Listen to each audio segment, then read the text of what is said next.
Votre journal de la fin de journée, c'est Europe Soir. Laurent Bazin. Et l'invité d'Europe Soir, c'est vous, Christian Page. Bonsoir, vous êtes très occupé à prendre des photos du studio et peut-être à tweeter, parce que c'est une de vos activités. Merci d'être venu nous voir. Vous êtes un peu devenu, justement, grâce aux réseaux sociaux, le porte-parole des sans-abri parisiens. Je voudrais vous demander tout simplement comment on voit arriver la nuit la plus froide de l'année quand on vit dans la rue.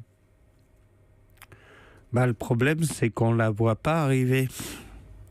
Enfin, on la voit arriver parce qu'on s'inquiète de la météo, mais on ne la voit pas arriver non plus.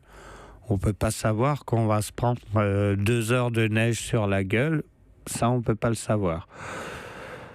Après, on s'y attend, donc on se prépare. Comment ? C'est très simple. Je t'avoue que si tu pars en vacances à la montagne, tu vas pas mettre des tongs. Si tu pars en vacances au bord de la mer, tu vas pas prendre des chaussures de ski. Donc faut s'équiper. Alors moi j'ai un équipement, j'ai des couvertures, j'ai des duvets qui me permettent de tenir une certaine température. Donc je me démerde plutôt pas mal. Vous parlez de ça comme si vous étiez un alpiniste partant à l'assaut de l'Himalaya, sauf que votre Himalaya, il est quotidien. C'est un trottoir. Je pars à l'assaut de rien. Je tente de survivre. Parce qu'il y a des gens qui meurent dans la rue. Alors, je suis en bonne santé, tout va bien pour moi, il n'y a pas de souci pour l'instant. Mais il y a des gens qui sont faibles et il y a des gens qui meurent dans la rue. Donc oui, effectivement, il faut faire gaffe à son matos. Il y a 5 ans, vous étiez sommelier. Et puis, il vous est arrivé ce qu'on appelle des accidents de vie. Alors, le mot est peut-être un peu absurde, mais on les connaît. Le chômage, un divorce, et puis tout s'est enchaîné. Vous avez été expulsé de votre appartement. Donc, ça fait 3 ans maintenant que vous vivez dehors. On s'habitue ? Non, on s'habitue pas. Faut pas déconner non plus.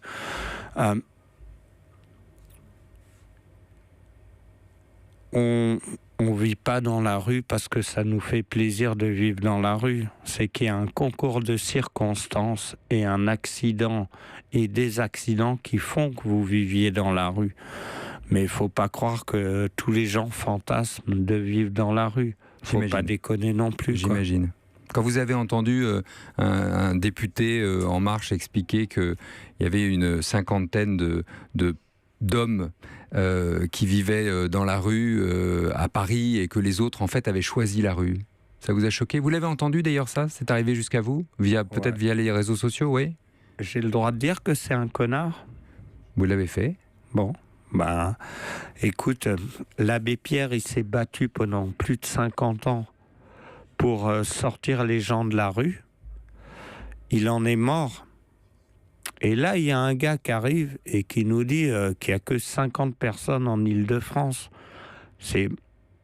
J'avoue que je pense qu'il doit prendre de la drogue, ce mec-là. Parce que sinon, c'est pas possible. Ça vous a mis en colère, Parce que vous avez l'air plutôt paisible, vous êtes assez tranquille. Ça vous a mis en colère.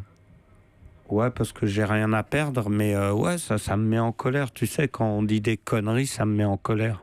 Donc, Le gouvernement a annoncé le passage au plan grand froid. Je sais que ça aussi, ça vous agace, mais on va en parler. De nouvelles places d'urgence qui ont été ouvertes, 649 pour l'Île-de-France. Vous y avez accès ? Je crois que c'est 657. C'est vous qui savez mieux que moi. Ouais, non, mais après les chiffres. Ouais, voilà.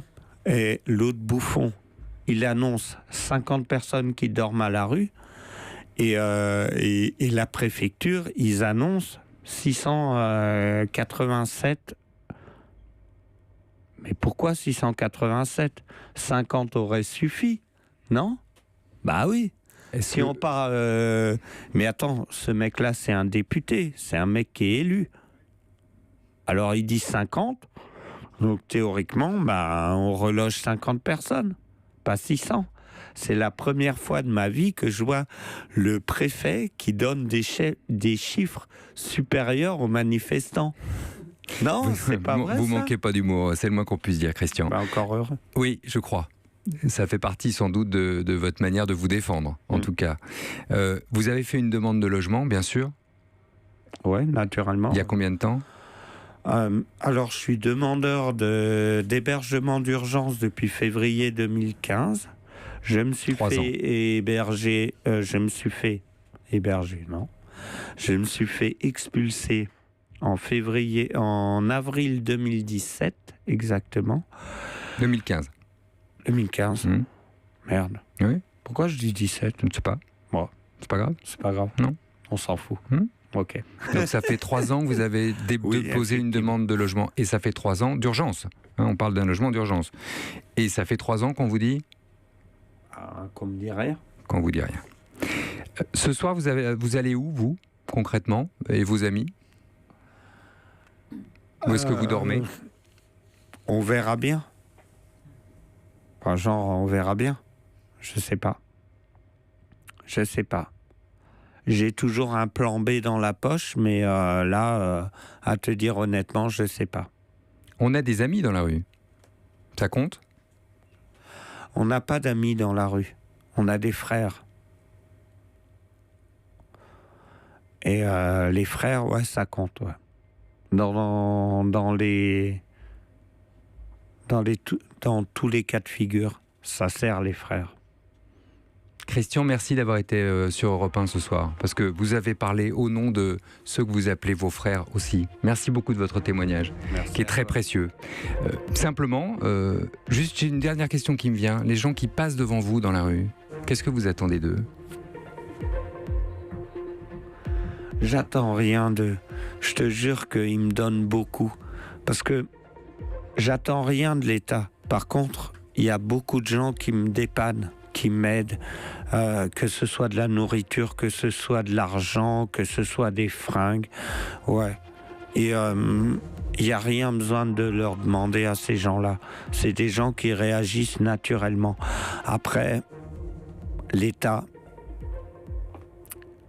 J'ai le droit de dire encore un truc un petit peu dégueulasse? Allez-y. Qu'ils aillent se faire foutre.